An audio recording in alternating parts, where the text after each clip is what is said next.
Hi, everyone. Couple of seconds early. Please forgive us. Welcome to Nighttime Logic, opposite of the daytime part of the story. Nighttime Logic is the part of the story. Daytime Logic, which is the part of the story that deals with rules, linear logic, and things we consciously process. Nighttime Logic is that aspect of the story that is felt but is not consciously processed. So, through in depth conversation with authors, this series explores that nighttime part of stories and the strange and uncanny and horror, dark fiction, and more. The recently departed author Howard Waldrop coined the term, and the phenomena is most conspicuously on display in the work of British author Robert Aikman. And I figured I should recommend any of his books of stories as a good starting point or in depth jumping in point for those looking for recommendations to read stories where nighttime logic is really in play. So today is 28th of March, 2024. Time is flying. Welcome, everyone. It's spring here. Doesn't quite feel like spring, like winter is over. Outside my window, my cherry trees are getting ready. And I've got like those suet cakes in my bird cages feeder thing. So I've got grackles and sparrows, so sort of spring. I'm here with Gwendolyn Kiste. How are you doing, Gwendolyn? Just fine. Very, very happy to be here. Thank you for having me back. Is it spring where you are, or is winter still holding on? You and I aren't that far apart, right? You're like in New Yeah. York and I'm in Pennsylvania. So it's similar here. Yeah. Right before this, my husband and I took a walk out back. We have like some trees planted and we were checking to see where the buds were at and everything. So they're definitely starting. We're getting there. I love spring. Like spring is my second favorite season after, of course, fall because I'm spooky and into horror. And like, who isn't spooky and into horror and doesn't say fall is their favorite season? But spring's definitely my second favorite. I like to watch everything wake up, so it's an exciting time of year. Yep. Well, we're bringing the ghosts and your new book to spring, so we're bringing the spooky season all year long. Yep. Here's this dual cover holding up. So let me before we dive into ghost stories, let me introduce you, and then we'll get into a lot of ghost stories, including what we held up, The Haunting of Velkwood, which is your new book out from Saga Press, which is out now. Gwendolyn Kiste is the three-time Bram Stoker winning author of The Rust Maidens, Reluctant Immortals, Bone Set and Feathers, Pretty Mary's All in a Row, and The Haunting of Velkwood.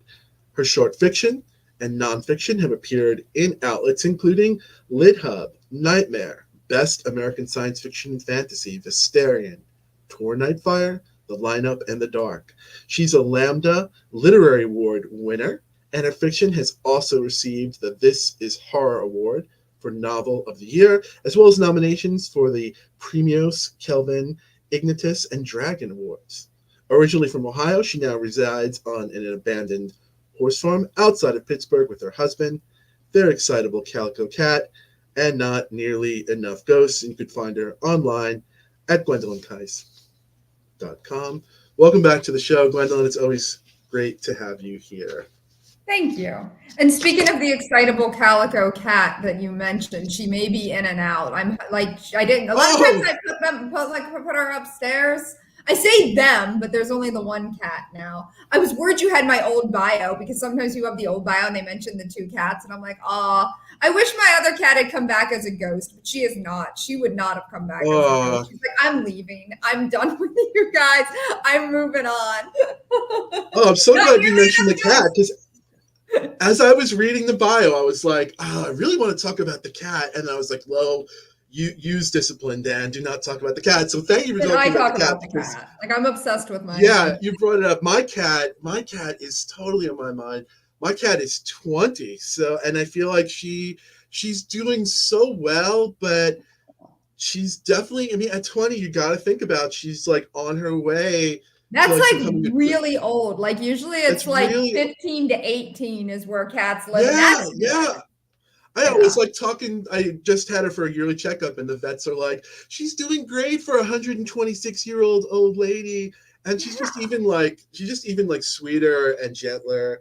But there are some cats where they're like, "I'm coming back as a ghost, man." You just know that the cats are coming back, Yeah, and like there's yeah, McQueen was definitely an adventurous cat. Like she would have been just a hellion if she'd been outside. She would have killed everything. I'm very glad. I saved many animals by making her an indoor cat. But like I just imagine mm, she's out like exploring. Like I don't have time to come back to that house and be a ghost. I've got things to do. Like I was she's there. I killing supported you through ghosts. a lot. It's my time now.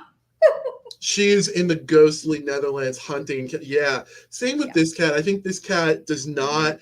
I've had cats that I feel like, whether it's real or perceived, I feel like there's some cats you're like, oh my God, they are totally connected to the supernatural. Or you feel like there are some cats that are responding to ghosts. Or, Mhm. and my cat is this cat is just like, yeah, like your cat. I'm gonna check out. I nap 23 hours a day. Let's go to 24. It's eternal nap. And same as, even though she's just really gentle and my Olympic nap champion. If she had been outside, she is just, even at 20 years old, she is just a great hunter. She loves Mhm. to. She still gets the mice. Like when I take her to our place upstate, she just, even at 20, she's still adapting to just like these smarter, more agile Mhm. country mice. Like I she's love learned that. it, learned it. Yeah. Love that. So I love that you have a yeah, place upstate that is the place with the mice. I love that. Like I'm conjuring this place that's like in the woods and like it's kind of like it's my brother's place. It's the place with the mice, and it's also the place not in the house, right outside the house. Like at any given time, there are porcupine, fisher cats, bears, bears with names.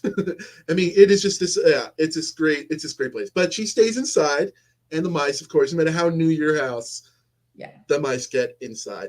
Mice are everywhere as well as Yeah. ghosts. Ghosts are everywhere. So I would, if I don't stop myself, I would talk about cats and mice all day. But let's talk about um, your new book, and congratulations on the new book, The Haunting of Velkwood. I mean, we love to hold it. Let's just hold it up one more time for the cameras. Smile for the camera. The Haunting of Velkwood from Saga Press.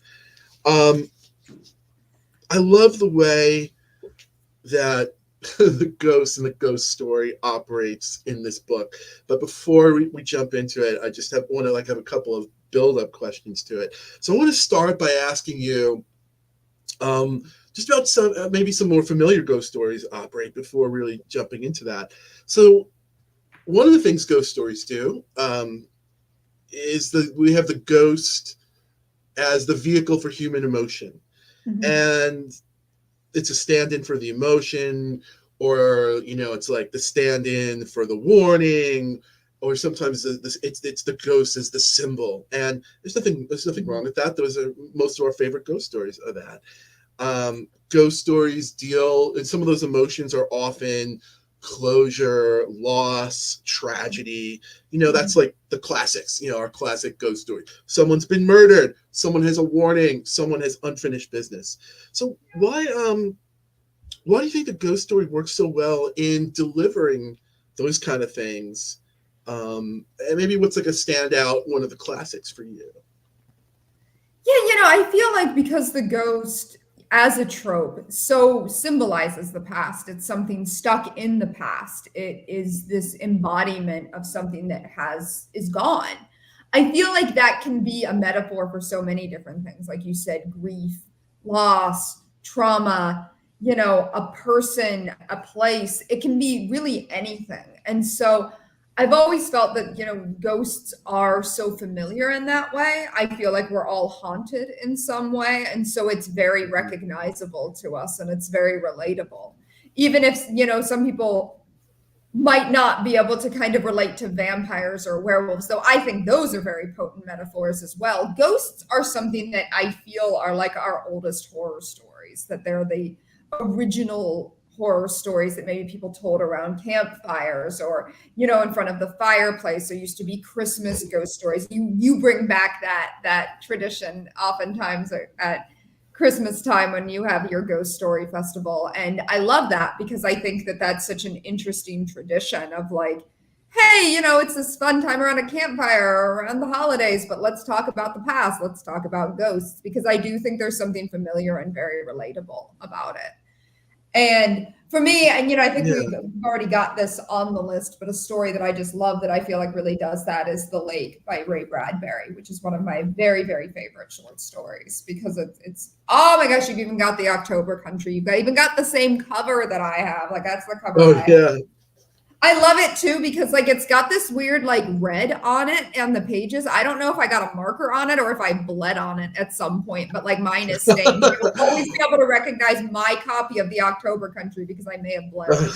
I don't even know though. Just one day I'm like, it's red. Who knows how that happened? Or Definitely. Bradbury bled into it. He just I was revisiting a bunch of stories in preparation for our talk, and there's just one line at the very, very end of the story. What is it? Then I arose and turned away and walked off so as not to watch it crumble in the waves as all things crumble. It's like Merry Christmas, you know, like, but yeah, but it's just this beautiful way of transmuting everything that you're talking about.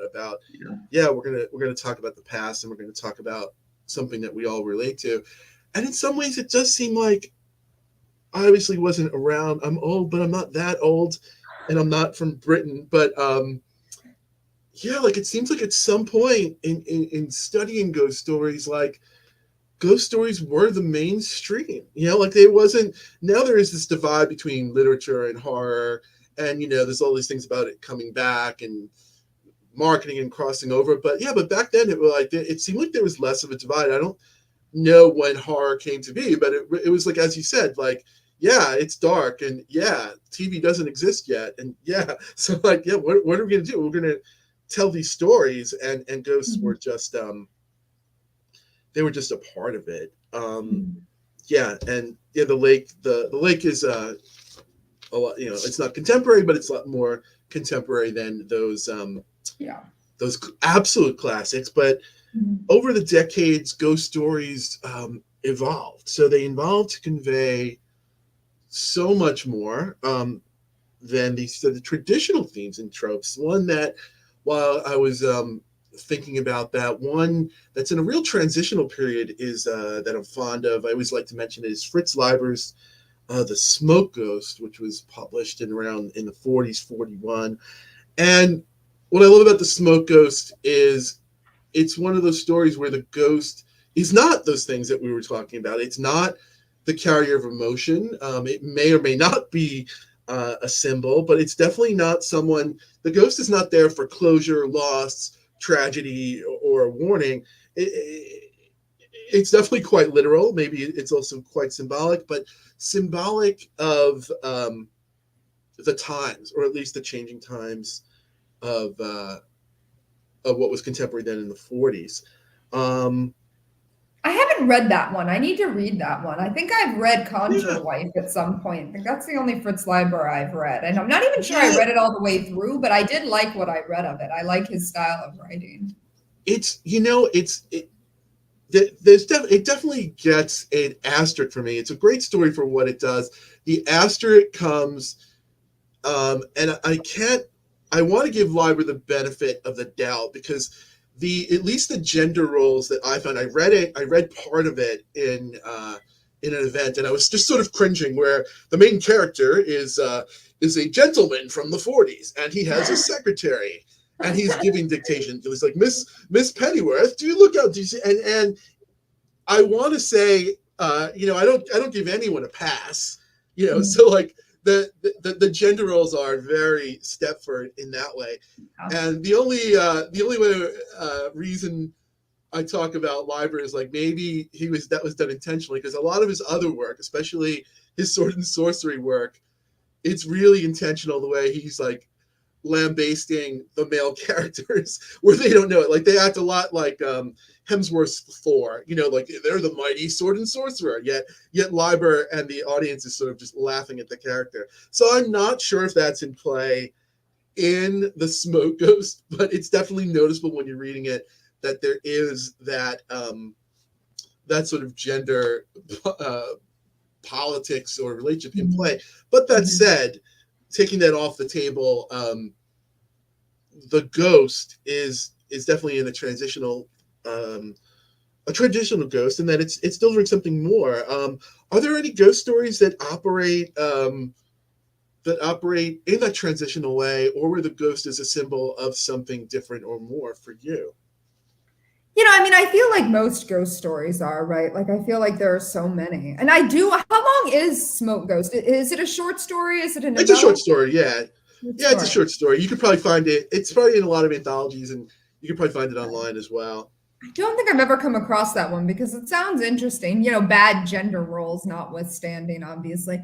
It is interesting that Yeah, you say that about Fritz Leiber, because I think Conjure Wife, the thing I liked about it is it seemed to be yeah, commenting a little more on gender, and more like, none of yeah, the main guy doesn't believe his wife, and then everything falls apart because he doesn't take her seriously. And so I feel like, that didn't have the problem that you're talking about in this one. So that's yeah. interesting And that, like, he had that awareness when most men of his time mhm, were, even most men even up until our time, or even so much more recently, were not writing with what felt like an awareness. And in yeah. a lot of Library's other work, it really feels like an awareness. That's Mhm. why, sometimes maybe if you go into the point of view too deep, but I'm just judging it in the four corners of the page. Mhm. But I have a feeling Liber knew what he was doing. But I don't know enough about him.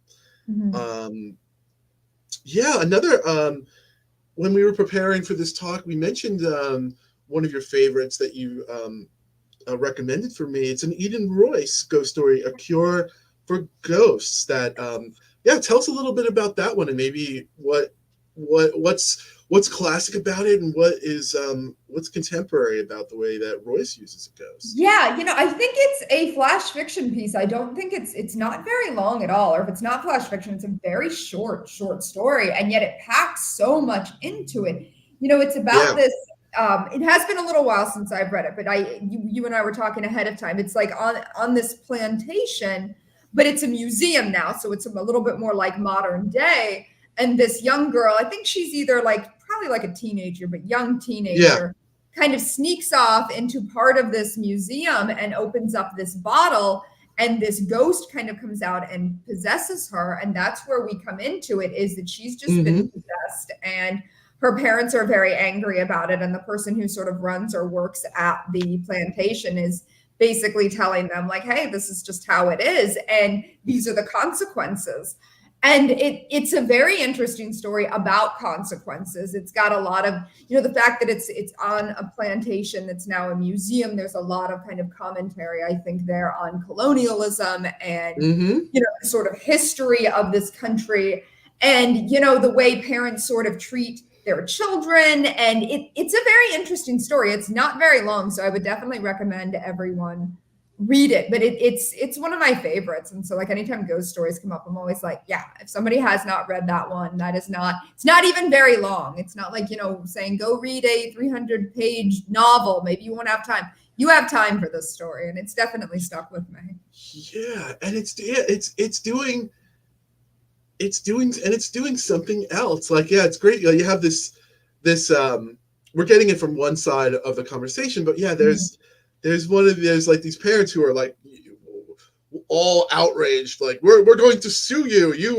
We came to this museum and our daughter is possessed, and the narrator in a very authoritative voice is being like, hey, what, and that's why the title, "A Cure for Ghosts." I feel like the father's like, well, we need a cure for this ghost. Our Mhm. teenage daughter is possessed, and as you said, I think the narrator is like, well, that's consequences, but it's also like, Mhm. well, why don't you stop and think about what these consequences are? And Mhm. basically, it was like doing a rundown. It's like how much of a beast or monster the young girl was before she got possessed. It's like now you've got a girl who's possessed, and so she's happy to be in her body, she's Yeah. just sort of happy to be alive. She's calmed down in the sense of like she's no longer like this rebellious, Yeah. terror, and she's grateful. And so why don't you think about that, sir, before I tell you to get out of here, which is cool, which is just cool enough on its own. But then you also add that other element, like the context of the setting, which is like Yeah.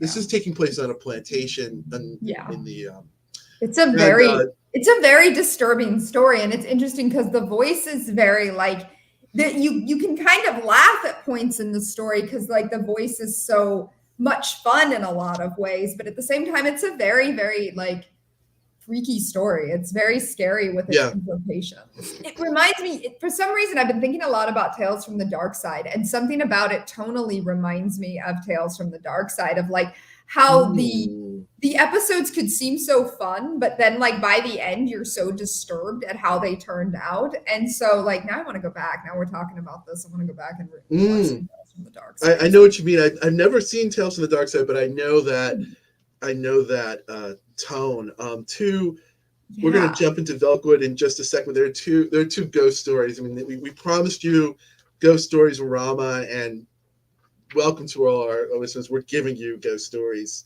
Rama. The other thing that I want to mention about A Cure for Ghosts is, like the ghosts they were in a bottle Yeah. in this museum, which is just totally cool, and it just evokes like I'd love to ask the author. One of my favorite ghost stories was a novel, Expiration Date by Tim Powers. At risk of going off on it, let's just say there are ghosts in a bottle in that story as well that are really uniquely used. You mentioned how it's both funny and horrifying, and another funny and horrifying story is how fear departed from the Long Gallery. And I just was looking for an excuse just to. I just was revisiting it. And I just want to read the opening of it, just for no other reason than it delighted me, and I thought it was funny. And I'm like such a curmudgeon, where I'm just like, get your peanut butter out of my chocolate. Do not attempt. With like Shaun of the Dead, it takes a lot for me to like allow humor into the horror. But once I uncurmudgeon myself, or find a story worthy of it, and then I get into it. So I just want to read a little bit of it because it's such a joy. So this is how fear departed from the Long Gallery. Church Paraville is a house so beset and frequented by specters, both visible and audible, that none of the family, which it shelters under its acre and a half of green copper roofs, takes physical phenomena with any seriousness. So it's immediately conjuring the Addams family, or Yeah. like oh my god, I can't who's the master artist, the master comic artist of macabre I'm Edward showing Gorey. Moisture. Edward Gorey. It's reminding me of just an Edward Gorey sketch of just like a macabre little family with their ghosts. For to the Parables, the appearance of a ghost is a matter of hardly greater significance than is the appearance of the post to those who live in more ordinary houses. It arrives, that is to say, practically every day. It knocks or makes other noises. It is observed coming up the drive or in other places. I, myself, when staying there, have seen the present Mrs. Paraville, who was rather short-sighted, peer into the dusk while we were taking our coffee on the terrace, and say to her daughter, this is the part that delighted me, "My dear, was that not the blue lady who has gone into the shrubbery? I hope she won't frighten Flo. Whistle for Flo, dear." Flo, it may be remarked, is the youngest and most precious of many Dachshunds. So it's just like I I'm just love like, oh my god, this is like totally an Edward Gorey painting come to life. Or you it. could just see Edward Gorey, like, I think this predates Gorey, so I think Gorey is like, I need to draw this. Right? What a delightful, but it gets pretty dark, and we love that. Your latest novel, The Haunting of Velkwood, is a story that does a lot of things. It does not shy away from the dark places. It also does something. It does something really unique. The reason I just wanted to start off by just this smorgasbord of different kinds of ghost stories is that, to me, I find that you've just really effortlessly brought a lot of different kinds of ghost stories in.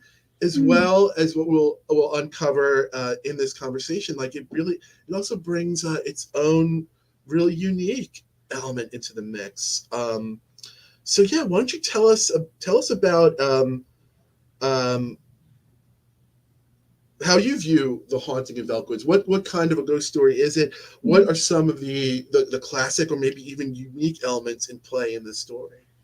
Yeah, yeah. So I'll give like a quick rundown of it. So the Haunting of Velkwood is about the neighborhood on Velkwood Street, and it just became a ghost one night. Like 20 years ago, three girls like left to go back to college. They just left for spring break, and the next morning, the whole neighborhood has become a ghost. So like it's like beyond behind this kind of like impenetrable veil that the only people who can go through that veil are the three girls who escaped. And now it's 20 years later, and one of the girls, Talitha Velkwood, has decided to go back, and she is trying to kind of settle up with the ghosts of the past and hoping to reach her little sister who is still trapped inside. So yeah, like and that really is um, where the story really jumps off, you know. And Yeah. what I love about it is this is not a story about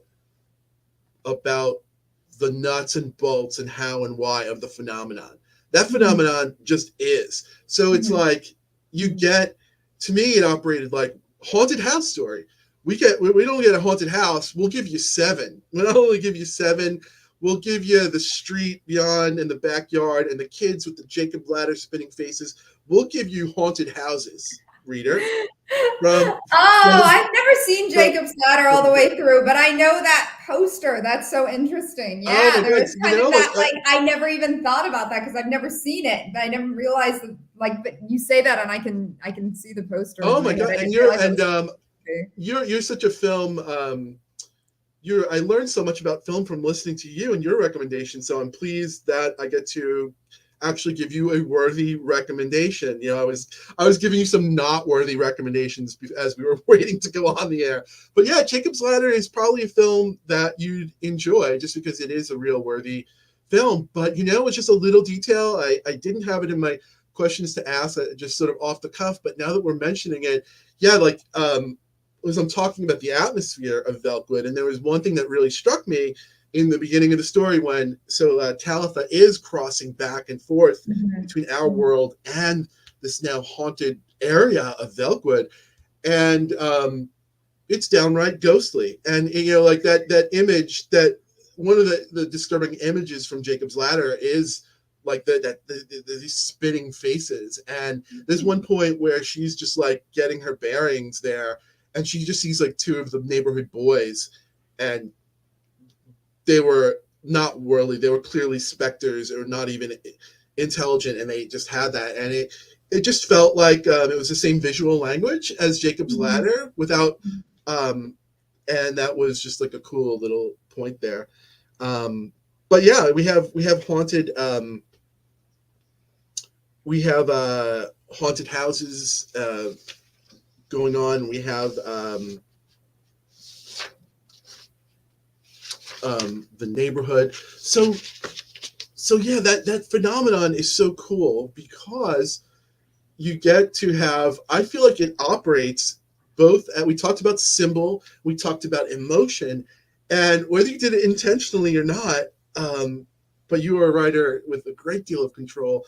To me, Velkwood is operating as both a symbol and this literal Mhm. manifestation of emotion, right? And Mhm. that just really struck me as brilliant and really drew me in because, like, in all these haunted house stories, like you were telling me about some of the classics, and you're telling me, yeah, we the ghost story was so appealing because everyone, you know, has a past and is has emotions about their past, and so many Mhm. haunted house stories are about that.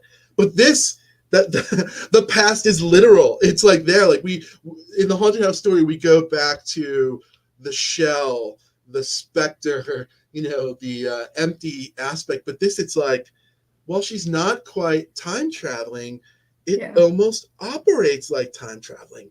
Yeah. So, yeah, tell us about this interstitial. What did you have in mind in creating creating this really unique setup, and how does it serve the really unique story of the characters that you wanted to tell? Yeah, you say it's like time travel, like as she's stepping over and crossing over into this ghostly neighborhood. And I was thinking about how anytime you have trauma or grief or loss, we can get stuck in these cycles. And to me, you can go into the past. And I've often thought that trauma can make you a time traveler because you can be sucked back into the past very suddenly and even against your will. Like it's like a thing that Mm. just, can kind of happen as a loop, as part of like, post-traumatic stress disorder or anxiety. And so for me, I thought it would just be really interesting to make that literal, of someone who actually does walk into this past that's haunting them, and what does that feel like, and how does that make it worse for her? But then also, how can maybe seeing that literal place help her to figure it out and to navigate it after all of these years? It's really well done, and just a really unique concept. As in, not just so many haunted house stories are like, oh, this is where it all took place. This is what I think of. This is what I remember.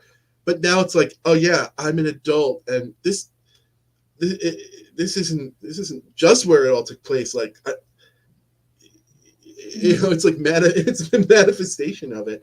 Yeah, it's the worst possible Disneyland, or maybe the best possible in that it gives you a chance to rewrite or continue, or Yeah. to heal that story. How about giving us a little bit from the book? Do you feel like setting us up and reading from Yeah. The Haunting of Velkwood? Yeah. I will be happy I'm to gonna turn read it. some. I'm gonna turn the screen over to you as you set it up. All right. All right. So I think I'm going to read, I believe this was the excerpt that was released on Reactor, formerly Tor.com, but I haven't had a chance to read it yet. So let's do this. So this is literally the first time that Talitha crosses back over into the neighborhood. She has gone back because this researcher has come named Jack, and he's like, hey, I can help you get back into the neighborhood and all of this. And she wants to go back and she wants to find her sister. And so we are coming in right at that point. This is chapter 3, right as she's walked through. My head spins, everything in me going numb. It feels like I've been turned inside out, my skin flayed and tacked back on again. And maybe that's exactly what's happened. Maybe that's the only way to get into this place. But what I know for sure, I'm here, back on the street, back where I used to belong. When I woke up this morning, it was the end of fall, but in this neighborhood, it's summertime, jubilant sprinklers cascading over lawns, the solstice sun baking the pale concrete, the streets bathed in jaundiced yellow, the whole world like a desaturated photo. I try to remember if it ever really looked like this, or if this is merely a trick of the afterlife, this place becoming more a memory than a flesh and blood reality. Either way, I'm looking into the past, and I'm not sure yet that I like what I see. I inhale a ragged breath, and the thin air burns my lungs. I wonder how long I can survive here. I wonder how long anyone can survive. At least I already know how long I'll stay. 1 hour and not a minute over. That's what Jack suggested, and after what happened to Grace, I won't take any chances. At least not any more chances than I've already taken. With my hand steady, I start the timer, and then I start walking right down the middle of Velkwood Street.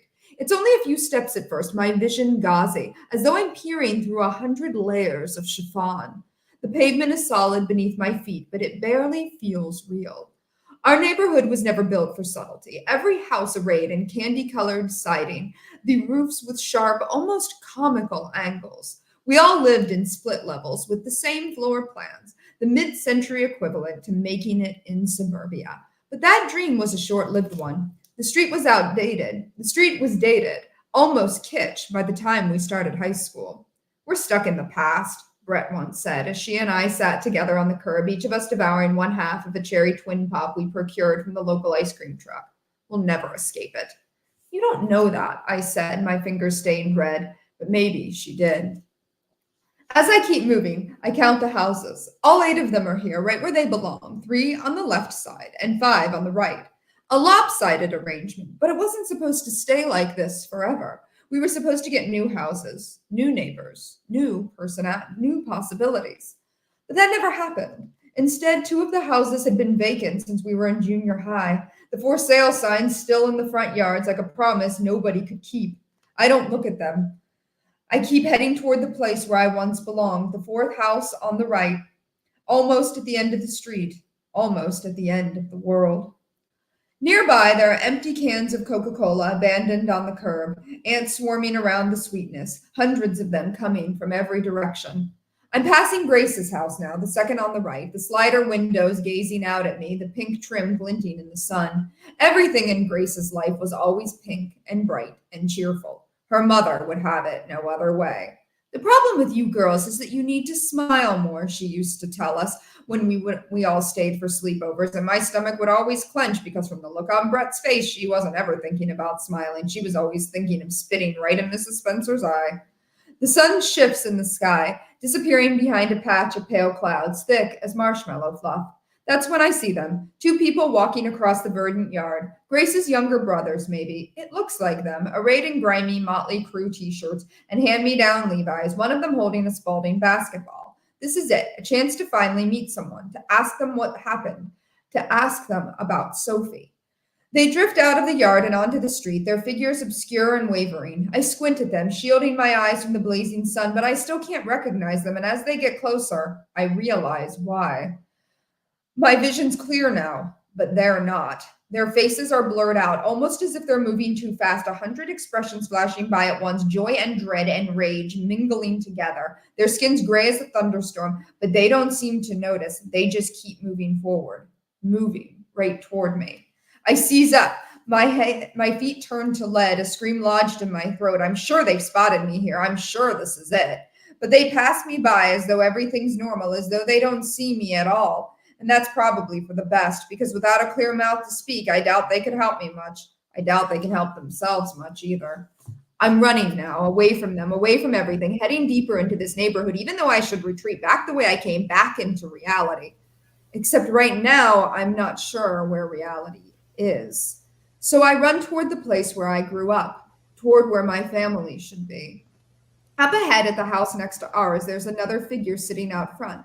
Only this one isn't the same as the other two. She has a face, and I recognize her in an instant. Mrs. Owens, creaking back and forth on her half-rotted porch swing. A widow from way back. We used to think she was the only lonely person on Velkwood Street. That was a long time ago, back when we didn't know much about loneliness, or much about ourselves.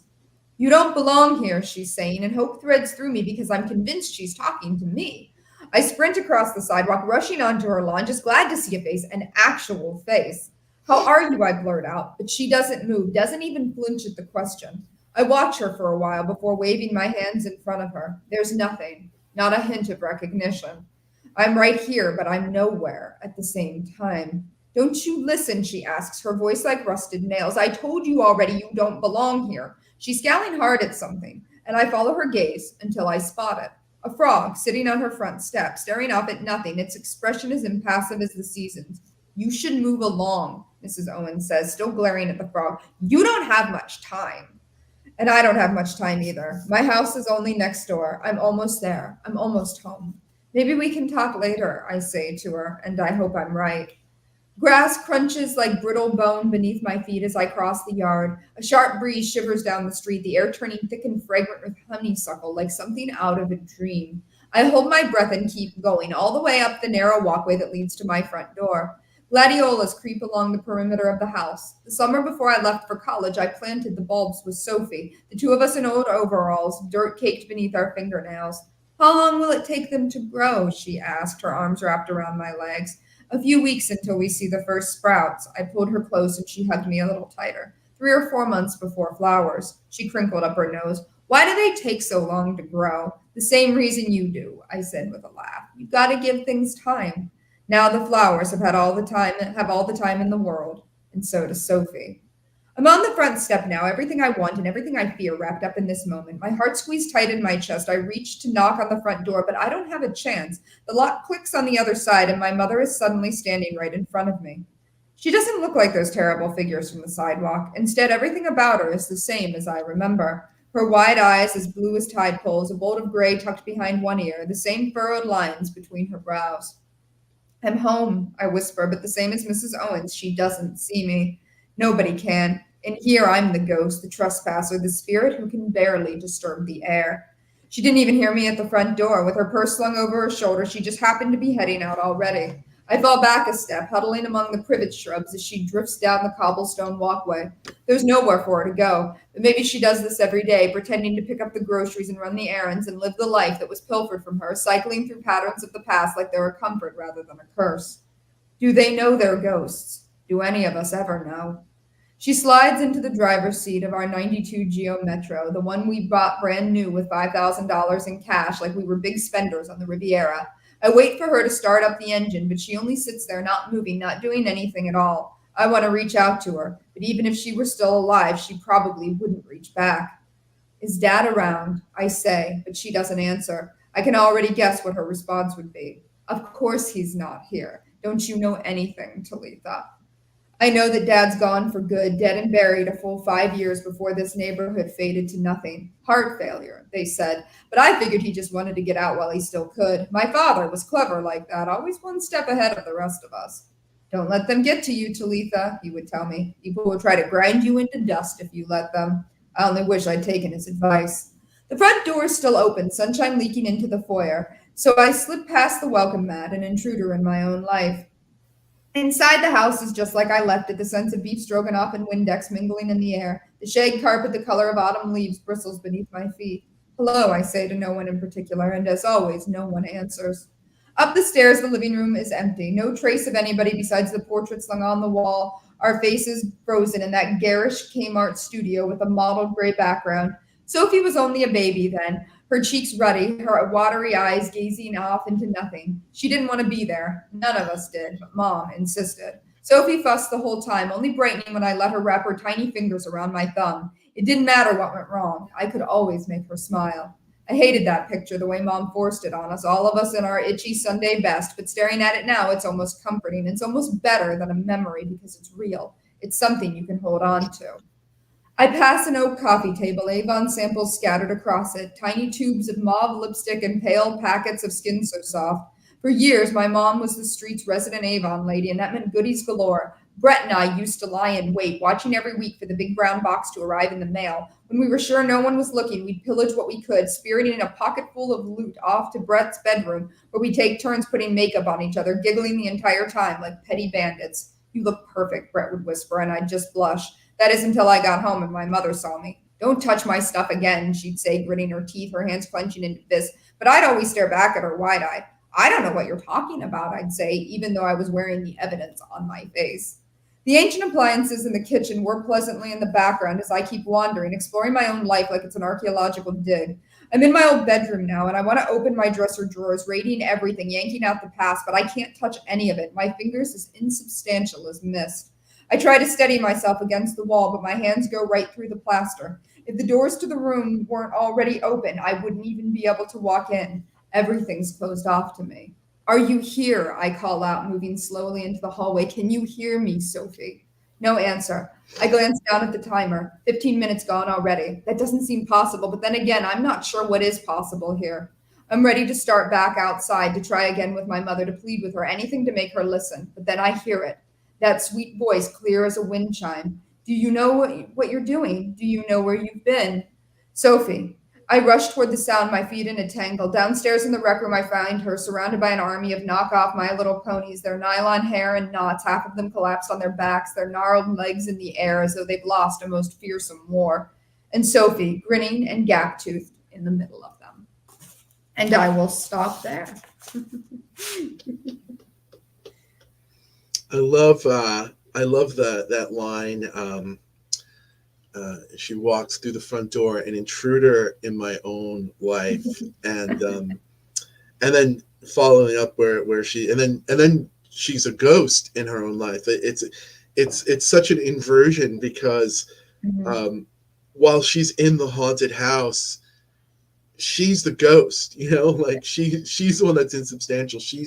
You're like that's the way the ghost. Often in the ghost story, it's like the ghost needs the protagonist to touch something or do something, and she's the one there with such a potent mission. Only she just doesn't have the tools for it. So that's just a great introduction um, to the story, and we all know we've all seen people like Mrs. Spencer with their "you need to smile more." We Yeah. all have a Mrs. We all know and have a Mrs. Spencer. I want to follow up on that, but before we go back to the questions, I just want to take a brief minute. I want to talk about now.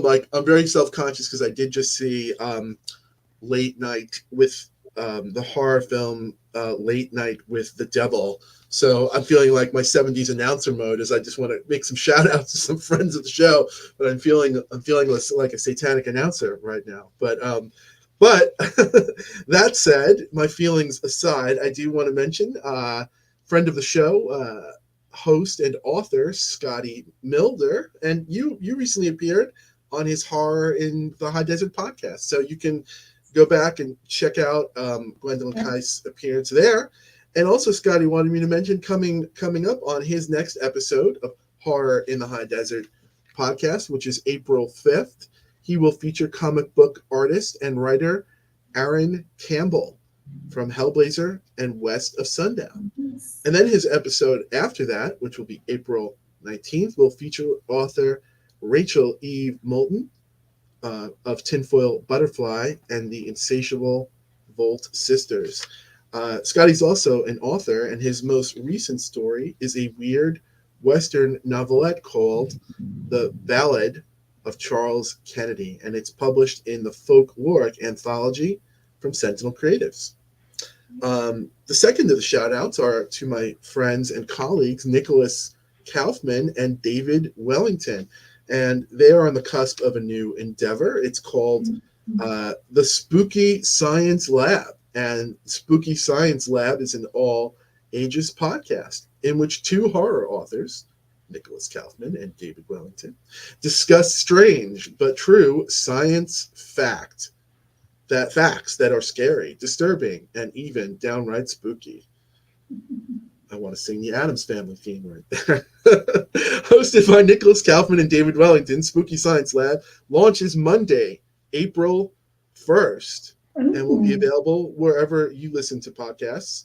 Which reminds me, on April 1st, I have an appearance that will be airing on the Deadhead Space podcast. So no April Fools, but April 1st, a couple of things to tune into. Nicholas Kaufman's new book, he has a new book. It's called The Mindworms, and that has a launch event in New York in person at Sasha Graham, host, author, tarot expert Sasha Graham has a series called Ghost Stories at the Fire, and Nicholas Kaufman will be launching The Mindworms on April 9th there. Nice. The next, yeah, it's a cool series. I was like, there's more than one ghost story event in New York. Like, how can this be? And so it was I had a chance to launch.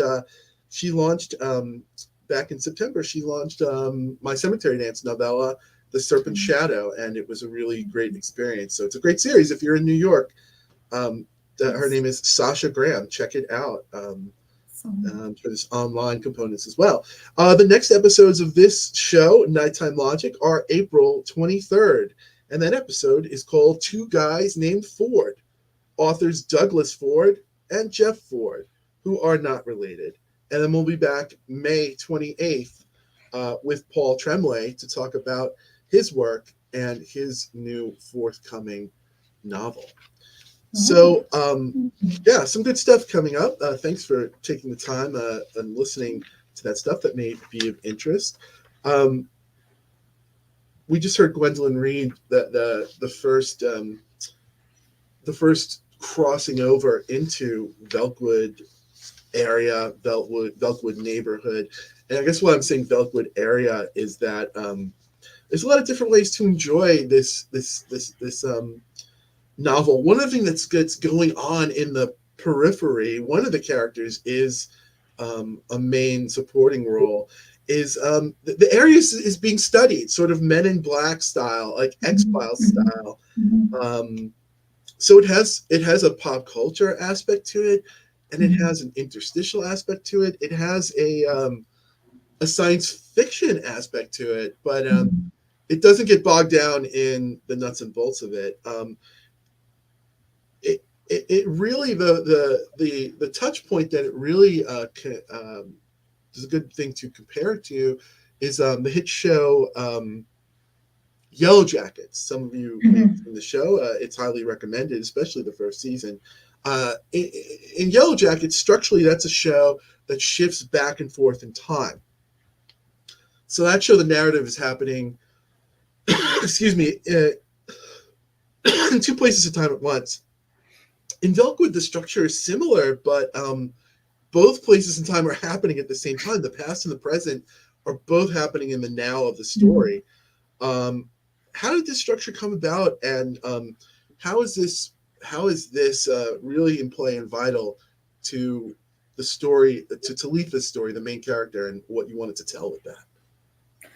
Yeah, like I said, like I really wanted to explore the idea of trauma, and so going into the past just seemed like such an interesting way of doing that. And I love historical horror. I love horror that takes place before this point. I think that it's just always so interesting, and I love research and everything. So it was really fun to do a book that takes place, in the past, but a past that I can remember. My last book was Reluctant Immortals, and I was not born in 1967. I was not. So it's like I think that it was really fun to have something that was kind of historical, but that I can remember, which is always a funny moment. I did an event with Rachel Harrison a couple nights ago through Mysterious Galaxy, and she was talking about how it becomes a very weird experience whenever like you see the clothes that you used to wear in vintage clothing stores, and that's like I kind of love that. I haven't had that experience quite yet, but I can imagine if I went into a vintage clothing store, the clothes from like the 90s would be in there at this point. That's long enough ago,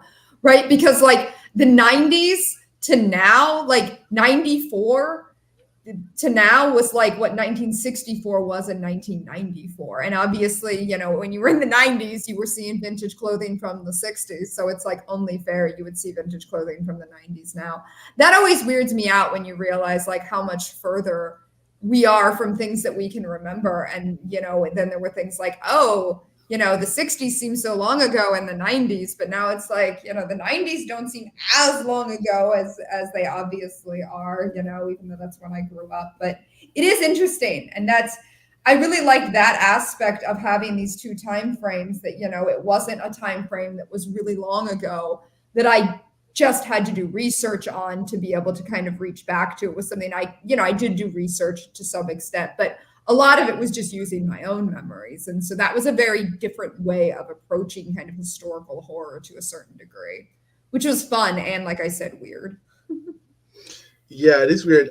Since I'm sadly fashionless. I don't think I have that fashion thing I can relate to, but I can relate to the rock and roll, where I like the rock and roll concert T-shirts being like vintage and costing $1 million. Or I rarely feel old, but I do start to feel old when some of the records or albums. Well, first of all, yeah, like first when people in my life are like, "What's a record? An album?" So not only How can that, like people their not reaction, know? Vinyl's like cool again. Come it is on. cool again, and I recently got my nephew into it. But before I got him into it, he was there at my office when I got something. I opened it up, and the look of confusion. He had literally not seen one before. I was there with his first, and it was cool, but also like Oh. really unsettling to me. And I'm a good uncle, and How that old was he? I How old was he at the time? he was preteen. He was preteen, but he was really a digitally raised kid, like raised at the hip Yeah. with that iPad and the digital music. And I'm glad to say I was a good uncle. I very gently gifted him a turntable and got him hooked on it. And now the kid is hooked on it because vinyl. Yay. The Yay. Dark Bites podcast stopped by to that's Rick Hipson Aw. from the Hey Rick, and he's saying vinyl's always cool, and he said that Always this cool. conversation is Always great. cool. Yeah, so like when I see when I see records I listen to having their 40th anniversary reissues, I'm like, how can that be if I'm only but yeah, so but the flip side of it is you don't feel old, or you're just celebrating them, or like the great Ray Bradbury said at the end of the lake, like all things crumble, all things are going to crumble. Yes, Let's all things not, crumble. Yeah, even that is vinyl, something even that the older I get, the more I appreciate the fact that like nothing lasts. Like I feel like when I was younger, I'm like, I want to build something that lasts. And I'm like, there's not necessarily anything that really lasts yeah, forever for the even the most part. greatest of great things aren't going to last. So take it's a strange, it's a comfort in it. But Yeah. speaking of the character, so your characters share something, and also are very different in that regard from the characters from Yellow Jackets. The women in Yellow Jackets are in a point in their life. I think they're in their 40s, and they're looking back at this traumatic experience from their 20s, and that show really steered into fame, and there was an aspect of fame that Mhm. was really came into play. But in contrast, the women in Velkwood, it's more into the personal stakes and um, family relationships. Maybe tell Mhm. us how that came into play for Tal.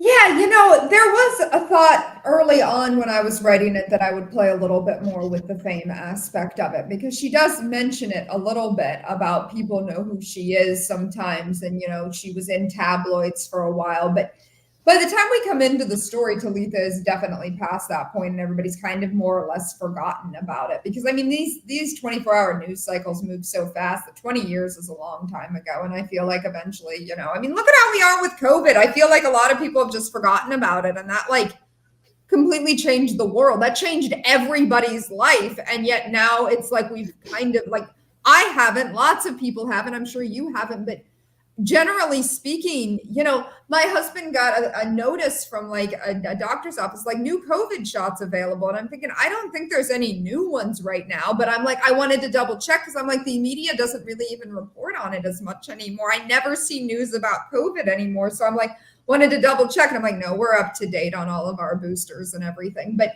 that's how quickly things move forward. And so I felt like that would be an interesting thing to kind of explore almost in the background of like everybody's kind of forgotten about this ghost neighborhood. They just kind of accepted this is just a thing that happened and we're just going to move on. It didn't happen again anywhere else. It's just this weird anomaly. We're just going to move on. And on the one hand, I want to say, like, no, no, no, that wouldn't happen. But then the other part of me says, maybe it would, maybe it would. And so, like, that was an interesting idea to explore for me. I'm working on a book right now. I don't want to say too much about it, but it's kind of the inverse. Something traumatic happened like 30 years before, but the town's still stuck in this idea of like having this memorial every year over this. And we kind of come in many years later and there is still attention being paid to it. So in some ways, it's like almost an inversion of what happened with Velkwood, that everybody sort of forgot about it after a while. A lot of times in my work, I kind of do that. I'll write something and then I'll almost flip it and be like, okay, let's look at it from a different angle and say, what would happen if the kind of opposite thing would happen, that somebody really gets stuck continuously, having this memorial year after year after year, and what happens with that. So I think both stories can be interesting. Obviously, I'm even saying I've written both stories, or I'm writing, kind of the opposite story. But for this one, as I got started, I really did want it to be much more about these characters and their grief and their interactions with each other, rather than the outside world kind of imposing it on them. There is a lot about the outside world sort of imposing things on you in this book, but it plays out in a sort of different way. That was such a fascinating answer in a lot of ways. First of all, because you said yeah, you're writing the inverse, and yet this story is, and in many ways, it is such a. I read it as such an inverse already of like it's inverted haunted house. It's like the ghost. You are the ghost. I joke about it. I'm the ghost, but like no, she literally is the ghost haunting the haunted house. And but you're talking about. I'm glad that you mentioned. I had read that you. In the written part of this interview that you are working on something. So that sounds really fascinating. Another aspect of how the media will affect a story or a horror story. I'm forgetting the name of it right now. Author Stephen Graham Jones had a novella out in the special horror issue of McSweeney's that really brilliantly. It wasn't a ghost story, but it was a horror story and like a serial killer story, and it talked about some of those things you touched on, just how the media. We're in this world of how the media is just affecting everything, and society and Mhm. media and the sense of time. So yeah, Velkwood is really part of that conversation, more than part of the Mhm. conversation. I think Velkwood is saying something really interesting about that, and I think I'm really looking forward to your next book and just seeing how that adds to it. Thanks for bringing that up. Um, One of the things that happens in the structure of Velkwood is there's just a lot of crossing over, and that's a theme. That's such a that's such a theme in horror, but this is so unique in that she's crossing back and forth through the threshold of Velkwood, and it's a physical thing. And yeah, I've said how it subverts expectations. It's both a physical thing and it's a metaphor. Mhm. Can you talk about the theme or the use of crossing over and how it's so important uh, to the story of Elkwood neighborhood and to Talitha? Yeah, we talked about this a little bit ahead of time, and so I think that that's such an interesting way of talking about it in terms of how crossing over is this idea of like ghosts are crossing over into the afterlife, but then there's the physical crossing over for Talitha, and how again, who's the ghost in this story? Are is who is a ghost only relative? If this is your realm and something crosses over into it, is that the ghost, even if that entity thinks they're not the ghost? And so I like playing with that. I like sort of pushing myself to think about things from different angles and from different perspectives than maybe I've seen depicted very often or at all in horror, because I think there's still so many things we can do and that we can kind of manipulate and we can kind of subvert as storytellers. And that's definitely something I'm always looking to do. One more. We're just about out of time. I think I have time for one more question. We talked a bit about some cringeworthy stereotypes and depictions, even in stories that are important to us, that like the smoke ghost. Um, you even subvert that in Velkwood in such a well done way. We heard the line of Mrs. Spencer, you need to smile more. There's another line that's so smoothly worked into like Talitha's point of view, like where I think she's talking about the Men in Black or the lead investigator, and who's like this charming fellow, but I think the line is like, men are always charming when they're about to get what they want, or they're always trying. And it's just like it's these little kernels of truth. They're more than just one liners. They're these little truths, but it's coming from Talitha's perspective. And she's a great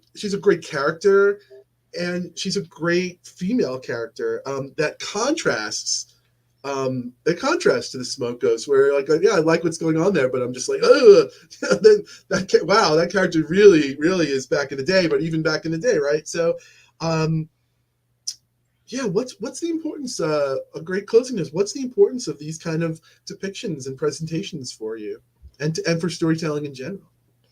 Yeah, I mean, I think that it's just so important to get more female perspectives. We're in the end of Women in Horror Month, and I think more than always, I can't say more than ever before, this has always been important. I do think we're doing it a little bit more in horror, of getting women's perspectives and getting the perspectives of so many people, authors of color, queer authors, women authors, everybody. I think that it's so important because we need these stories, we need these perspectives, we need, to listen to these stories, we need to tell these stories. And I think that it's just better for literature and it's better for all of us. And happy Women in Absolutely. Horror Month. Yeah, happy Women in Horror Month. And what I say to Women in Horror Month is why not? Why not and have an extra month to celebrate women in horror? I say it not even jokingly, like um, every day is Women in Horror Day, Women in Horror Month. I'm fortunate. I'm fortunate enough, and I say fortunate because of the times where I grew up on. It was a happy accident. One of the most important authors to me, gender identity or otherwise, was Tanith Lee. Mm-hmm. And Tanith Lee is such an important figure to bring up in this conversation. Mm-hmm. Important to me in that I just pulled it off the shelf, and all those things that you talked about. Maybe she was one of the few people, at least a few women authors, who was writing female perspectives, male perspectives, gender, all sorts of places on the gender spectrum, and even all different perspectives, colors and orientations. Even within the same story, these things were fluid and changed. And I was fortunate enough where this was not my reality, but one of the things I wanted from what I didn't realize at the time, but from reading Tanith Lee and Lucia Shepard, was getting all those perspectives as a youngster, getting places and persons and headspaces that I didn't have, and that my world was expanding. I didn't think of the importance back then. Back then, I'm just like, this is cool and this is fun. But as an adult looking back, I'm just like, man, I dodged the bullet of small-mindedness by having these things that opened my mind. So I feel like we've come a long way from some of the grosser experiences. Yeah. But we have a long way to go. And by I say that, it's like the world didn't know what to do with Tanith Lee. What a talent, a prolific talent. And they didn't know where, at best, she was the token female in many famous anthologies. So better token female than nothing. But when you look back, then it's like, you're like, oh, Yeah. 10 names, 20 names, token female A, token female B. Granted, we got Tanith Lee out there, and she eventually came to the U.S. Or they marketed, and they didn't know how to market her, or they didn't know where to put her, and that's just the tragedy of someone who didn't quite find her place. I think there's more of a resurgence, and there's so much we could say, but I think we should. The one thing we could all agree on is that it's important to have these voices. And so extra kudos for doing such a great job in presenting a story that's fun, that's cool, and that's innovative for the kids for today, who will just, without thinking of it, just get into it on that level. But then, there's other levels. Maybe these kids will look back at it, or for those of us looking for the other level, there's a lot there in this book. So thank you for writing it. Thank you for taking the time and for the great ghostly and feline conversation. I appreciate it. What can where can people? What's a great way for people to connect with you or to connect with the book, Gwendolyn? Yeah. So you can find me at gwendolynKiste.com and also on Instagram and Facebook at Gwendolyn Kiste. And you can pick up the book pretty much, anywhere you want to, bookshop, Amazon, most Barnes and Nobles and independent bookstores. So it is all out there. And there's also a variant cover, which nobody told me about, but there is a variant cover out there. What? That it actually almost look like it has the stuff below it that almost looks like a ghost. I don't have one yet. I think I need to go buy one. But where do you get that one? I don't know. I've seen it places, but I went out to sign at bookstores, and I'm like, this is not the regular cover. So they're go find the variant cover, everybody. There's not very many of them, but So hi, I'm Gwendolyn Kiste. I wrote this book. Where can I get this? I know. I keep thinking about it because I signed some at some bookstores and they had one. And I keep thinking I should go back and get that because they probably aren't going to do it. I don't know what the story is with that version. I should ask my publisher and be like, "What's that? What's the deal?" I'm so fascinated by that now. And I'm fascinated that I distracted from the point. The last point I wanted to make was I'm not sure if it's still in play. You mentioned, at least for pre-order, there was a local indie bookshop where you could get signs. Is that still in play? Yeah, I did sign Yeah. some copies there. That's Riverstone Books out of Pittsburgh. And I believe if Riverstone you out of go on their Pittsburgh. website, I believe they still have signed copies, and I believe they still have the exclusive vinyl sticker that says "Welcome to the Velkwood vicinity," and it's Mm. got like part of the cover on it. So yeah. So there's a lot more ghost hunting as we leave you. You can ghost hunt for these signed copies for the swag and for the exclusive cover. I know what I'm doing. Thank you so much, Gwendolyn. Why don't you stay logged on? For everyone else, we'll see you again. Take care. Thank you.